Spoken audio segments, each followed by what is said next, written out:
व्याधि अघमघ मिटे, तुम पद में मम मान।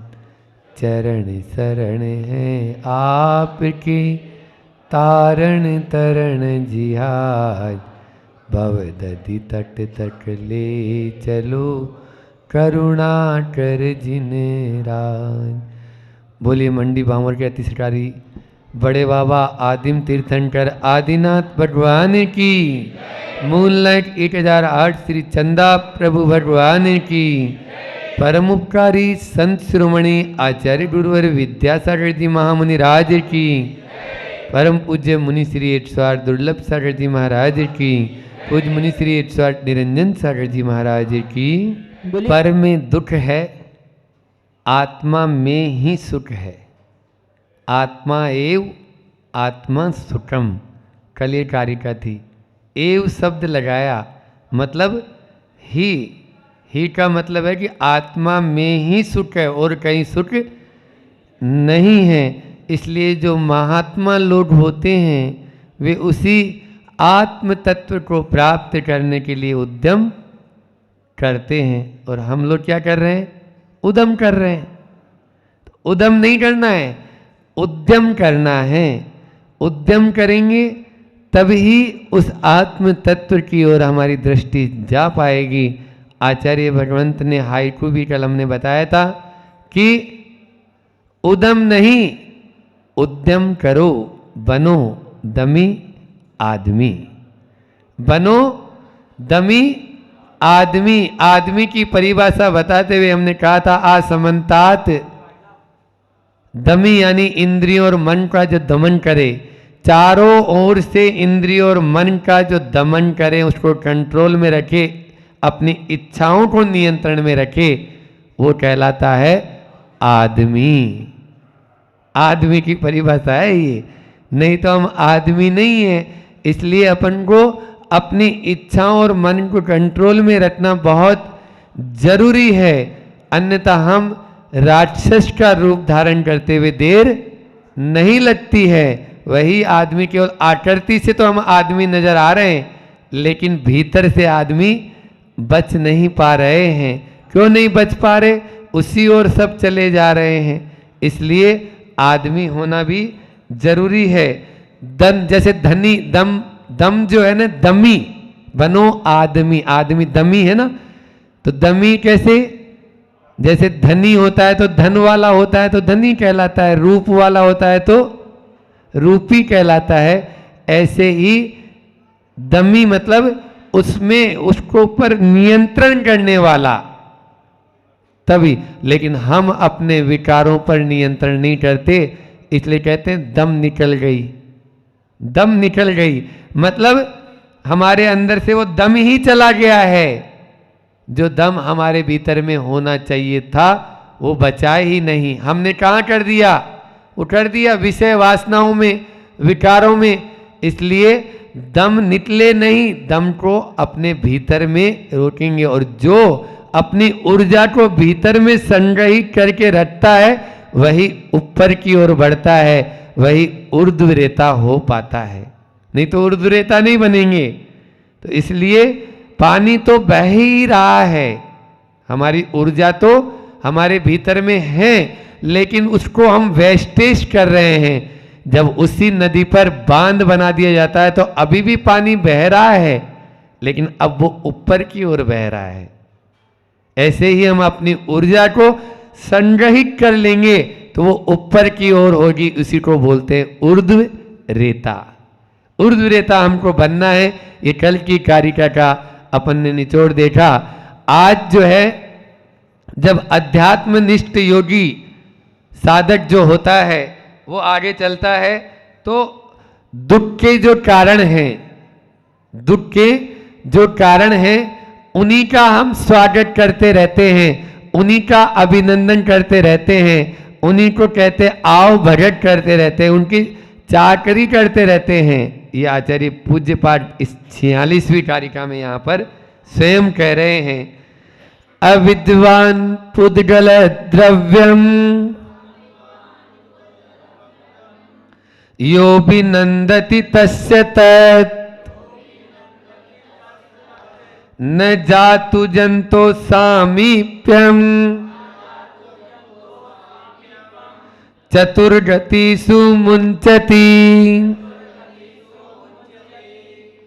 चतुर्गतिषु मुंचति, वह चारों गतियों को छोड़ता ही नहीं। क्यों नहीं छोड़ता है? क्योंकि चाहते भी आप वही हैं। जो चाहेंगे वही तो मिलेगा।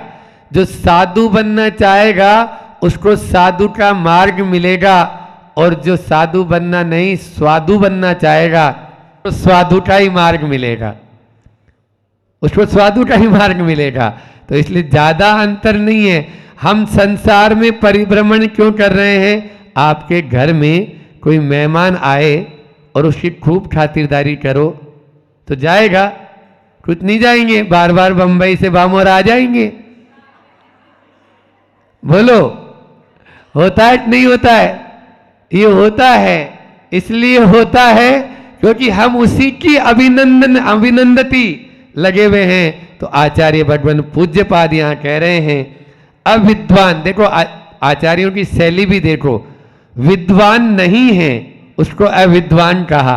उन्होंने मूर्ख नहीं बोला, उन्होंने मूढ़ नहीं बोला। आचार्य कुंठ तो मूर्ख और मूढ़ शब्द बोलते हैं, लेकिन उन्होंने अविद्वान शब्द प्रयोग में लिया।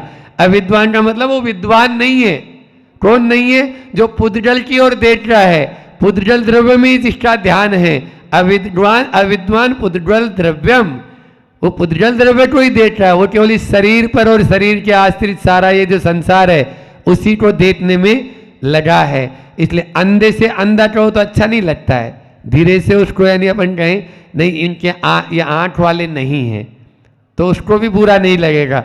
इस प्रकार से शब्दों का चयन भी हमको हमारी भारतीय संस्कृति करना सिखाती है कि कहाँ कौन सा शब्द बोलना है।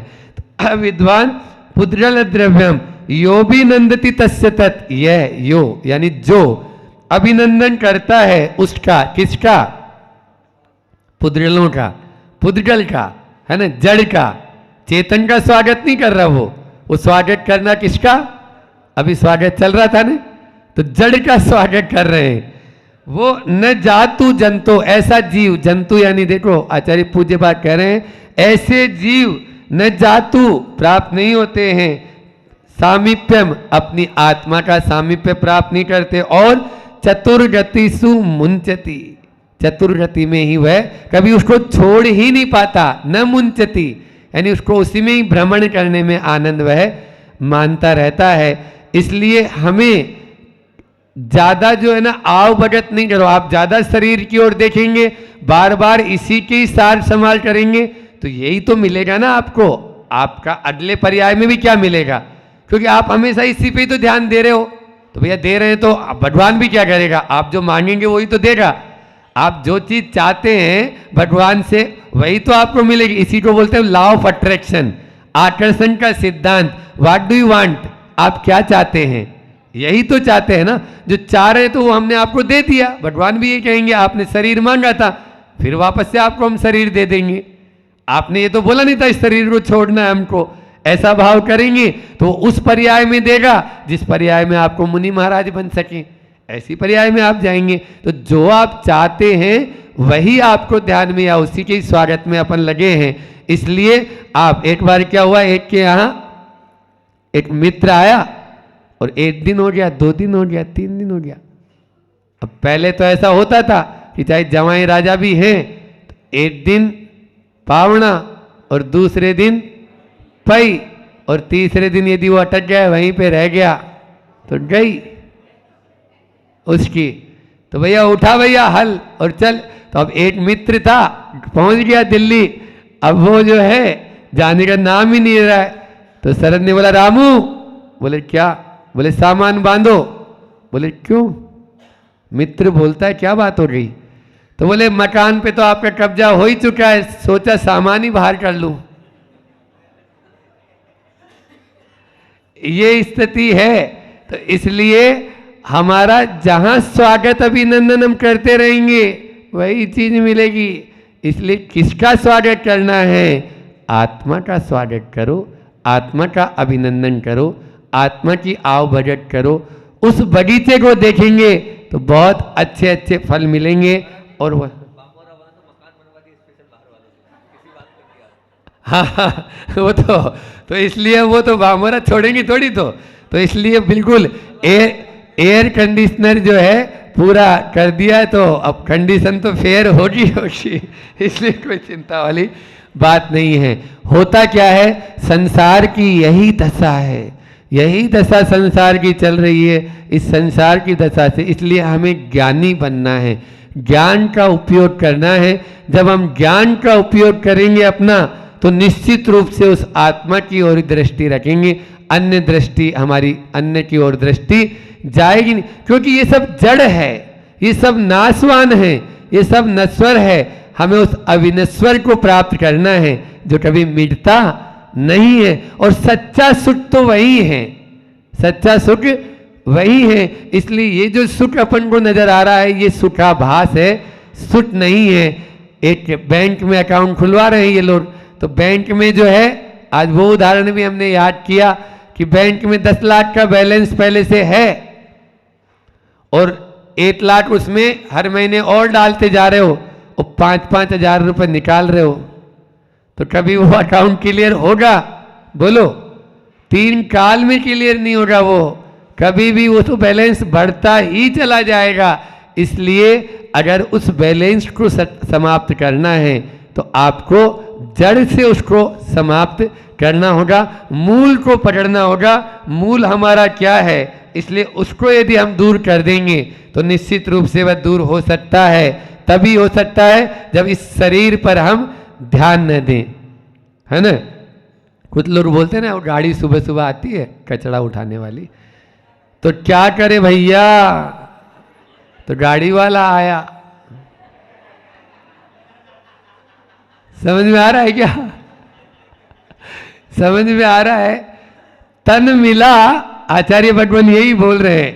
पूज्य गुरुजी हमारे दोहा अनुवाद में, कल भी हमने दोहा सुनाया था, आज फिर सुना देते। तन मिला तुम तप करो, करो कर्म का नाश, और रवि शशि से भी ज्यादा है तुम में दिव्य प्रकाश। ये शरीर मिला है तो इस शरीर का उपयोग करो, उपभोग नहीं। उपयोग करेंगे तर जाएंगे, उपभोग करेंगे मर जाएंगे। आपके ऊपर निर्भर है करना क्या है। शरीर तो आपको मिला है, इस शरीर के ऊपर हम आसक्त न हो, इसी पर ही आसक्त रहेंगे तो फिर वही परिभाषा होगी जो महाराज जी बता रहे थे, बोले आसक्ति है, जा सकती नहीं है ये, तो वही मिलेगा आपको जो आप चाह रहे हैं। इसलिए उससे ऊपर उठे, अपने इस शरीर से ऊपर उठने का मार्ग आचार्यों ने बहुत अच्छा बताया। अशुचि भावना का चिंतन करें, बार बार 12 भावना में एक अशुचि भावना होती है। जब हमने 12 भावना पे प्रवचन किए थे तो बहुत विस्तार से बताया था, आज फिर से बता देते हैं कि अशुचि भावना यही है कि क्या पढ़ते हो आप लोग, दीपे चाम चादर मड़ी हाड़ पिंजरा दे, और भीतर या सम जगत में और नहीं गिंगे। हाँ, जिस शरीर पर आप इतना लट्टू हो रहे हो, वही शरीर थोड़ी सी यानी जो है ना इसके अंदर की स्थिति देख लोगे तो आपको अपने ही शरीर से घृणा होने लगेगी। इसी से ही आपको जो है ना पूरा ये कचरा का डब्बा है, ये कचरा घर है, बाहर के उस कचरा घर को तो देख रहे हो, भीतर में क्या क्या भरा हुआ है। 9 द्वार जो है, हाँ मतलब ऐसा है, उसको देखते ही 9 द्वार जो है, उन 9 द्वारों से हमेशा रिश्ता रहता है, रिश्ता रहता है। उसी के माध्यम से हमारा यह इस शरीर से ध्यान हट सकता है। अन्यथा तो हम पर के शरीर को देखकर भी आसक्त हो जाते हैं और स्वयं के शरीर को देखकर भी अपन उसी में ही लगे रहते हैं। इसको कैसे हम खिलाएं, कैसे इसको निलाएं, कैसे पिलाएं ताकि ये हृष्ट पुष्ट अच्छा मोटा ताजा बना रहे। तो बना रहेगा वो तो आप बना रहे हो, लेकिन फिर भी जब जाने की बेला आएगी ना तो कुछ भी नहीं। आजकल तो ऐसा और हो गया है कि रूटीन चेकअप, एक शब्द है रूटीन चेकअप, फैमिली। अपने गुरु फैमिली वाले हुए हो या नहीं हुए हो, फैमिली डॉक्टर जरूर मिल जाएगा जिसके यहाँ हर महीने जाना है और उसको पूछना है क्यों भैया मेरी ठीक है ये बैटरी इसमें गाड़ी सही चल रही है। तो वो अंतिम समय तक जितने ये एक्टर्स एक्टरनियाँ होती है, खिलाड़ी वगैरह होते हैं, ये लोग उसको ऐसे ही खिलाते पिलाते रहते हैं, ऐसे क्रीम पाउडर पोतते रहते हैं, और वो पोत कर भी क्या वो जिंदा रहे? बोलो, चले गए। चाहे वो वाजपेयी जी हो और चाहे नेताजी कोई दूसरे हो, सब चले गए और सब जाएंगे। यदि ऐसा ही होता तो वो तो इच्छा मृत्यु थी रावण को, तो बोलो, लेकिन फिर भी मरा नहीं मरा, चले गया। तो इस प्रकार से इस शरीर को हम ज्यादा इसके ऊपर आसक्त न, और शरीर से जुड़े हुए अन्य पदार्थ भी पर में ऐसा क्या आकर्षण जो परमेश्वर भूला। हाँ, पर में ही ऐसा क्या आकर्षण है जो परमेश्वर भूला। क्यों भूला? हंस मानसर भूला रे भैया, हंस मानसर भूला। हंस जो है ये अपना जो ये आत्मा है, उसने अपने ही अपना जो मानसरोवर है भीतर में, उसको भूल गया, अपने गुणों को वह भूल गया, इसलिए वह पर के पीछे दौड़ लगा रहा है। उस दौड़ को हम विराम दें, तभी अपने उस आत्म तत्व को प्राप्त कर पाएंगे। नहीं तो दौड़ते ही दौड़ते दम तोड़ता है आदमी। वह दौड़ता रहेगा लेकिन उसमें कोई भी उसको मृग मरीचिका जैसे होती है, दूर देख रहा है कि वो देखो वहाँ पानी है, लेकिन वो हिरण दौड़ के जाता है, उसको वहाँ पानी नजर नहीं आता है। संसार के ये जितने भी पदार्थ दिख रहे हैं जो पर हैं, ये सब उस मृग मरीचिका के समान है, दिख रहे हैं, बहुत आकर्षक हैं, लेकिन वो आकर्षक है नहीं, वो हमारा ही अंत करने वाले हैं। आचार्य भगवान ने इसका पद्यानुवाद इन पंक्तियों के माध्यम से लिखा है। कभी स्वपर को नहीं जानता रहा अचेतन यह तन है, फिर तन का अभिनंदन करता मूड बना तू चेतन है। साथ चलेगा तुझको फिर न चौगतियों में छोड़ेगा, पापों से जोड़ेगा तुझको भव भव में तू रोएगा, पापों से जोड़ेगा तुझको भव भव में तू रोएगा। आचार्य भगवान बहुत ही सुंदर पंक्तियों के माध्यम से यह पद्यानुवाद किए हैं कि वह इस शरीर को चाहता रहेगा तो ये कभी भी तुम्हें छोड़ेगा नहीं। जैसे छोटा बच्चा होता है बिल्कुल पकड़ के रखता है, वैसे ही ये तुमको पकड़ के रखे, क्योंकि तुमने इसको पकड़ रखा है। जिसको तुम पकड़ के रखे हो तो तुम्हें क्यों छोड़ेगा? इसे कभी नहीं छोड़ेगा। इसको छोड़ने के लिए हमें इसका जो विरोधी है उससे दोस्ती कर लो तो ये निश्चित रूप से छोड़ देगा, क्योंकि आपने उससे दोस्ती कर ली ना जो इसका दुश्मन है, तो दुश्मन से दोस्ती कर लो तो वो अपना आप ही जो है छोड़ के भट जाएगा। भैया ये तो उसका मित्र हो चुका है।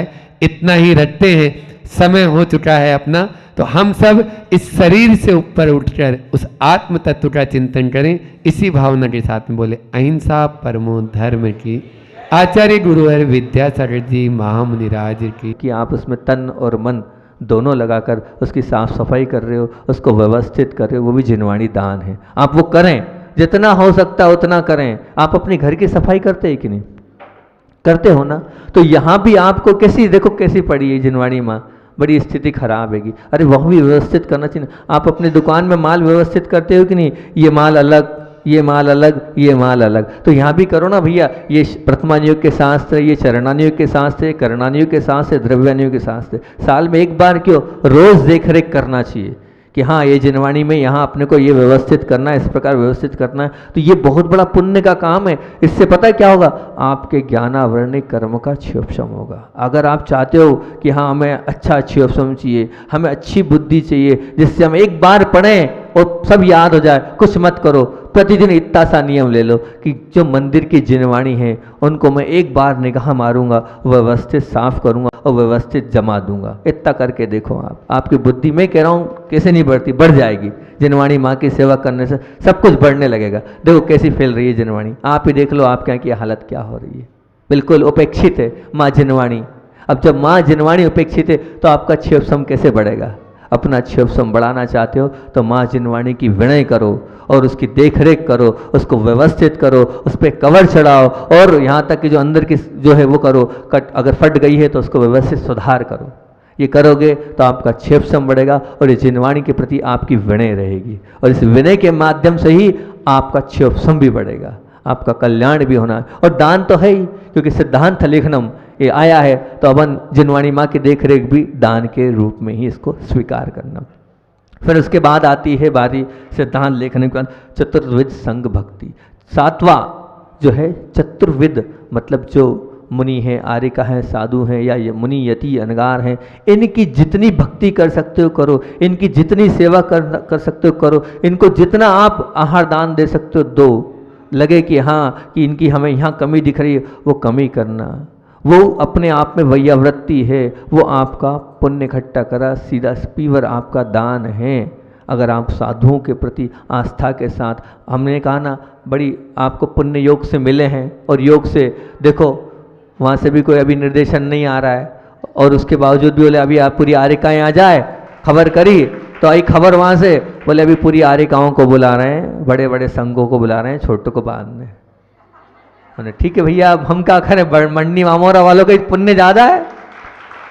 अभी पूरी आर्यिकाएँ पहुँच रही है, पूरी आर्यिकाओं के बाद फिर साधु बोले आप तो पास में हो, अभी आ जाओगे, चिंता नहीं करो, पहले दूर दूर वालों को देख रहे हैं, बड़े बड़े अब पहले बड़े। तो भैया पुण्य, उसके अभी तब पुण्य तो है, बताओ कितना लाभ लिया आपने, ले पा रहे हो क्या आप लाभ हैं? जितना यहाँ पर हम सब महाराज लोग दे रहे हैं, ले पा रहे हो आप लाभ? बताओ कितना, किसने कितना प्रवचन सुना और उसको कितना अपने जीवन में उतारा, कितना आहार दान किया, कितनी वैयावृत्ति करी आप। अरे भले महाराज जी वैयावृत्ति नहीं कराते हैं, कोई बात नहीं, आओ तो चरण छू के चले जाओ, आओ तो सही, लेकिन उससे आपका तो पुण्य बढ़ ही जाएगा। नहीं करा रहे महाराज जी, नहीं करा रहे वैयावृत्ति, अब आप अपना स्वयं का हम नहीं चौका लगा पा रहे, लेकिन थोड़ा जो है वो दान तो दो, ले आओ कुछ भी, महाराज जी नहीं ले रहे वहाँ का दान करो। ये आहार दान का मौका मिला है, प्रवचन सुनने का आपको मौका मिला है, गुरु की वाणी का सानिध्य आपको मिला, उसका आप पूरा पूरा लाभ लो, बाद में पछताओगे। बताओ कितने साल बाद चतुर्मास हुआ, कितने साल बाद मिला? 13 साल बाद आपको मिला है। अब उसका कुछ तो मूल्य समझो, 10-12 साल हो गए, कुछ तो मूल्य समझो। इतने साल बाद आपके यहाँ चातुर्मास हो रहा है और चातुर्मास के बाद ये लंबा सानिध्य मिल रहा है, उसका पूरा पूरा आप लाभ लेंगे तो वो तो उसमें आपका ही भला है, आपका ही कल्याण है। इस प्रकार ये 7 क्षेत्र जो थे दान के आपके सामने रख दिए। एक बार फिर से मैं उन 7 क्षेत्र को रिपीट करके आगे, अरे समय अपना ऐसा हो जाता है पता ही नहीं चलता। 7 क्षेत्र को रिपीट करते हैं। जिन बिंब मतलब जिन्हें भगवान की प्रतिमा विराजमान कराना, पहला जहाँ पर दान करना है। दूसरा है जिनागार, मतलब जो जिनालय हैं उन जिनालयों को बनवाने में अपनी सदुपयोग करना राशि का। तीसरा है जिन यात्रा, यानी तीर्थ क्षेत्रों की यात्रा स्वयं करना, कराना, ये है ना। चौथा, यहाँ तक कि मैंने पैदल की बात बताई ना कि यात्रा पैदल भी कर सकते हैं, बताई नहीं बताई? इसमें एक और बात चिंतन में आई थी, दक्षिण के लोगों को मैंने देखा हैगा कि जो लोग यात्रा करते हैं, यात्रा करने निकलते हैं, वो यात्रा करने कैसे निकलते हैं पता है? वो वहाँ से पग विहार करते हुए शिखर जी की यात्रा करते हैं। सोचो आप, पग विहार पैदल पग चलकर शिखर जी से 1000 लोगों की टीम निकलती है, वहाँ 1500 2-2000 लोगों की टीम आती है और वहाँ से चलती है और सीधे शिखर जी की पग यात्रा करती है। पैदल विहार करते हुए हम उस शाश्वत सिद्ध क्षेत्र के दर्शन करेंगे। ये भी अपने आप में बहुत बड़ी बात है, ये भी अपने आप में बहुत बड़ा त्याग है। चाहिए इतनी हिम्मत कि इतनी मौसम की प्रतिकूलताएं, धूप है, बरसात है, सब है, और उसमें वो चलते हैं और पग विहार करते करते आते हैं और यात्रा। कई लोग, अब हम आचार्य के पास रहे इतने साल से, कई लोग गुरुदेव के दर्शन करने पग विहार करके आते हैं कि हमें गुरुदेव के दर्शन करना है, हम पैदल चल के गुरुदेव के विहार करेंगे और उसको विहार करते हुए गुरुदेव के दर्शन करेंगे। एक महाराज जी हैं, नाम तो मैं भूल रहा हूँ, अभी 10 दीक्षाओं में महाराज जी हुए हैं। वो उनको एक बीमारी थी, उनको एक अस्वस्थता थी, उनको बीमारी थी, उस आस्था के साथ वो आए थे, कैंसर जैसी बीमारी थी। नाम याद है आपको? क्या? अरे महाराज जी का नाम निराश्रव सागर है, निराश्रव सागर जी, उनका याद है, मतलब मुझे चेहरे से ध्यान है, अब नाम याद नहीं आ रहा है स्थान। तो हाँ, कैंसर की बीमारी थी। तो उन्होंने बताया था कि मैं नरसिंहपुर से मैंने विचार किया था आचार्य भगवान के दर्शन करना है, उनके मुख से सुना था। और बोले पैदल विहार करते हुए आया था, बीच में एक रात्रि रुका, उपास रहा, और अगले दिन फिर वहाँ बीनावारा पहुँचा और आचार्य श्री से सीधे यही कहा कि मुझे ब्रह्मचर्य व्रत चाहिए, और फिर पूरा अपना बताया। आचार्य श्री ने सिर्फ 2 नियम, एक नहीं, 2 नहीं, सिर्फ एक नियम दिया था, सब ठीक हो जाएगा, रात्रि में 4 प्रकार के अन्न जल का त्याग कर दो। इतनी सी बात बोली थी कि रात्रि में 4 प्रकार के अन्न जल का त्याग कर दो, सब ठीक हो जाएगा। इतनी बात बोली और उन्होंने रात्रि में 4 प्रकार के अन्न जल का त्याग किया, उनकी वो कैंसर की बीमारी ठीक हुई, और आज वो मुनिराज बन के संग में समय सागर जी के पास है।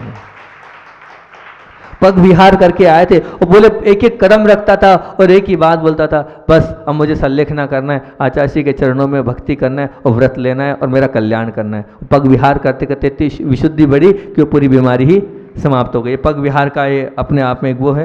ये 7 क्षेत्र थे जिन यात्रा, प्रतिष्ठा, पंच कल्याणक आदि में, और दान, पूजा, पूजा से मतलब हो गया पूजा आदि करना, और फिर उसके बाद है सिद्धांत लेखनम, यानी सिद्धांत लिखना मतलब जिनवाणी की हमें छपवाना और बंटवाना, और फिर उसके बाद है क्या, चतुर्विध संघ की सेवा करना, भक्ति करना, और उसमें अपनी राशि का सदुपयोग करना। पूजा पे एक बात और याद आई, अंतिम बात बोल के अपनी बात खत्म करता हूँ कि समय अधिक हो रहा है। पूजा पर एक और बात याद आई, पूजा पे ये मैं कह रहा हूँ कि भैया यूँ तो आप खूब विधान करते हो, बहुत अच्छी बात है, लेकिन अभी जो आपके यहाँ विधान चल रहा है वो किसके लिए चल रहा है पता है आपको? भक्तामर का विधान किसके लिए चल रहा है? यूँ तो आप अपनी शादी में करते हो विधान, शादी के पहले करते हो, यूँ और दूसरे कामों के पहले आप विधान करते हो आप, पर यहाँ पर जो विधान चल रहा है किस लिए चल रहा है? बड़े बाबा के लिए विधान चल रहा है। अब बड़े बाबा के लिए विधान चल रहा है तो उसका तो और चौगुना पुण्य मिलेगा। आप अपने लिए नहीं, बड़े बाबा के जिनालय अच्छे से जल्दी बने, इस निमित्त से विधान कर रहे हो, भक्ति कर रहे हो, आराधना कर रहे हो, तो वो तो करना चाहिए आपको। नाम आ गए नहीं आए? आए तो नाम लाओ जल्दी, आप मेहनत करो, पूरे 365 नाम चाहिए हमें। नाम देने में कमी क्यों हो रही है? नाम पूरे आने चाहिए, पूरे 365 के 365। अपने लिए नहीं, बड़े बाबा के लिए आपको भक्ति करना है। इतनी बात रखते हैं, समय अपना अधिक हो गया है। बोधि समाधि परिणाम शुद्धि शात्मोपलब्धि शिव शोक सिद्धि चिंता मणिम चिंतित वस्तुदान ताम वंदमानस्य ममास्तु देवी। पूज्य मुनि श्री 108 दुर्लभ सागर जी महाराज की। आत्म के अहित विषय कषाय। कल अपना 15वां प्रवचन इस विषय कषाय के लोभ पर चल रहा है, और लोभ की चर्चा करते करते हमने वो 7 क्षेत्र के विषय में बात करी थी, और कल हमने आपके सामने रखी थी एक तो पंच कल्याणक प्रतिष्ठा आदि की बात आपके सामने रखी थी, प्रतिष्ठा आदि की चर्चा आपके सामने रखी थी। फिर उसके बाद रखी थी हमने पूजन की, कि आप भव्य और अच्छे भावों से और अच्छे द्रव्यों से पूजन करें। फिर आपके साथ सामने रखी थी कि जिनवाणी माँ, इस जिनवाणी माँ की देख रेख करना भी एक प्रकार से दान है। फिर आपके सामने रखी थी, क्या रखा था? चतुर्विध संघ की भक्ति, जितना हो सके उतना लाभ ले लो, मुनि आर्यिका साधु जो मिले वो छोड़ो मत। इस प्रकार से अपन ने ये पूरी चर्चा करी थी। आज अपन चलते हैं और आगे बढ़ते हैं, इसी विषय को लेते हैं, कुछ और नया, कुछ और अलग। आवश्यक 4 चीज़ें हम आपके सामने रख रहे हैं आवश्यकता के ऊपर, ध्यान देना आप। जो आवश्यकता से अधिक चाहता है वह दरिद्र है। जो आवश्यकता से अधिक चाहता है वह दरिद्र है। क्यों? क्योंकि द्रव्य के अभाव का नाम दरिद्रता नहीं है। द्रव्य के अभाव का नाम दरिद्रता नहीं है, बल्कि तृप्ति और संतोष के अभाव का नाम दरिद्रता है। आप परखना अपने आप को, आप क्या हैं? आप दरिद्र हैं कि अमीर हैं? अर्थात क्या हुआ? जो आवश्यकता से अधिक चाहता है वह दरिद्र है, पहले प्रकार का व्यक्तित्व हुआ। दूसरा, जो आवश्यकता के अनुरूप चाहता है और प्राप्त भी कर लेता है वह धनवान है। कौन धनवान है? जो आवश्यकता के अनुरूप, जितनी आवश्यकता है मुझे, रोटी कपड़ा मकान, जो मुझे लग रहा है और जिससे मेरा जीवन चल रहा है, उसके अनुरूप वो चाहता है और प्राप्त भी कर लेता है और प्रसन्न भी है, वह धनवान है। उससे बड़ा धनवान कोई नहीं संसार में, जिसको अपनी और अन्य इच्छाओं की चाह नहीं है, जो आवश्यकता की अर्थात आवश्यकता को चाहता ही नहीं है। अब यहाँ तो और बात हो गई, यहाँ बोल दिया जो आवश्यकता को अर्थात आवश्यकता को चाहता ही नहीं है वह तो संत है। वो क्या है? संत है। जो आवश्यकता को चाहता ही नहीं वो संत है। आप अब विचार करना, आप आवश्यकताओं को चाहते हैं कि नहीं? नहीं चाहते तो घर में रह के आप संत बन सकते हैं। अब चौथा, जो आवश्यकता का अनुभव ही नहीं करता है वो तो परम योगी है।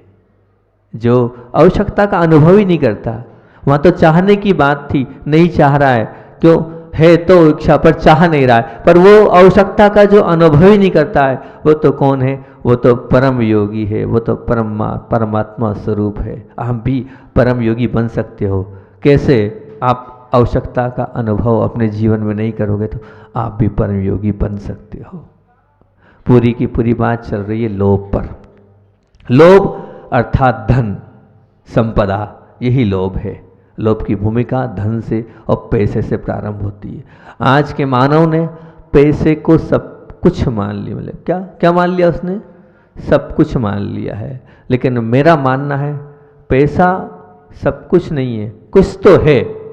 पैसा कुछ तो है पर सब कुछ नहीं। पैसा कुछ तो है पर सर्वस्व नहीं, सब कुछ नहीं। और आपकी मानसिकता है कि पैसा ही सब कुछ है, वो लोभ ही सब कुछ है। तो जो आपकी धारणा है, तो मैं ये कहता हूँ कि पैसे से कुछ चीज़ें तो मिल सकती लेकिन सब कुछ नहीं मिल सकता। महाराज जी गलत बात है, ये ठीक नहीं बोल रहे हो। पैसा ही सब कुछ है। तो मैं आपके सामने आज एक नहीं, दो नहीं, तीन नहीं, 20 बिंदु रखूँगा। कितने? 20। सोचना, विचार करना। 20 बिंदु आपके सामने आज रख रहा हूँ, जिसमें मैं ये बताना चाहूँगा कि पैसा सब कुछ नहीं है, दूसरी चीज़ में भी बहुत कुछ है। वो बात आपके सामने मैं रख रहा हूँ, क्योंकि आप पैसे से कुछ प्राप्त कर सकते हो लेकिन समर्पण प्राप्त नहीं कर सकते हो। पैसे से आप आस्था प्राप्त नहीं कर सकते हो। पैसे से आप भक्ति प्राप्त नहीं कर सकते हो। पैसे से उदारता प्राप्त नहीं कर सकते हो। पैसे से पुरुषार्थ प्राप्त नहीं कर सकते हो। पैसे से पुण्य प्राप्त नहीं कर सकते हो। पैसे से सरलता प्राप्त नहीं कर सकते हो। पैसे से सहजता प्राप्त नहीं कर सकते हो। पैसे से शुद्ध भावों को प्राप्त नहीं कर सकते हो। पैसे से कर्मों के उदय को आप नहीं रोक सकते हो। पैसे से अप्रसन्नता को नहीं रोक सकते हो। पैसे से मैत्री भाव आपके जीवन में नहीं उतर सकता। पैसे से आप निर्भिमान नहीं बन सकते हो। पैसे से आप रूप से स्वरूप की ओर नहीं आ सकते हो। पैसे से आप अपने अंतरंग में नहीं उतर पाओगे। पैसे से आप अपने अंदर धर्म को नहीं उतार पाओगे। पैसे से आप करुणा को अपने जीवन में नहीं ला पाओगे। बहुत सारी बातें हैं, बहुत सारी चीज़ें हैं जो पैसे से नहीं मिल सकती है। लेकिन आपका मानना है कि पैसा ही सब कुछ है। तो आज अपन बात करते हैं। सबसे पहली बात याद रखिए, पैसे से इंसान से मिल सकता है पर इंसानियत नहीं। पैसे से इंसान तो मिल सकता है पर क्या नहीं मिल सकती है? इंसानियत नहीं। इंसानियत के लिए तो आपको धर्म की शरण में आना पड़ेगा। इंसानियत के लिए तो आपको संस्कारों की शरण में आना पड़ेगा। इंसानियत के लिए आपके अंदर करुणा भाव के पास आना पड़ेगा, जब इंसानियत मिल सकती है। पैसे से कोई भी इंसान को खरीद सकते हो पर इंसानियत को खरीदने के लिए धर्म की शरण में आना पड़ेगा आपको। पहली बात।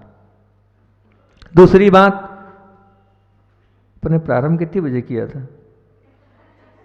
25 पे ना, हाँ, याद रखना। मतलब दूसरी बात, कोई 20 विषय है, 20 हो पाए नहीं हो पाए, जितना होगा उतना करेंगे अपन। तो याद रखिए, पैसे से इंसान मिल सकता है पर इंसानियत नहीं। ये 20 सूत्र हैं जो पैसे के विरुद्ध में है, जो लोभ के विरुद्ध में है। चिंतन करना है इस पे। याद रखिए, पैसे से मास्टर मिल सकता है, टीचर मिल सकता है, शिक्षक मिल सकता है, पर विद्या नहीं।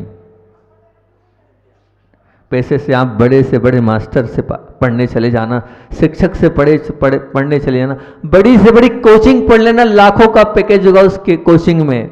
लेकिन ध्यान रखना, विद्या तो आपको अपने क्षोभसम से ही मिलेगी, अपने पुण्य से ही मिलेगी, अपने स्वयं के उपादान से ही मिलेगी। पैसे से वो विद्या, वो ज्ञान आपको प्राप्त हो ही नहीं सकता, होगा ही नहीं, अकाट्य सत्य है ये, लिख के रख लेना इस चीज को। याद रखिए, पैसे से लड़का मिल सकता है, पुत्र नहीं। क्या बोल रहे हैं महाराज जी, लड़का और पुत्र बहुत अंतर है।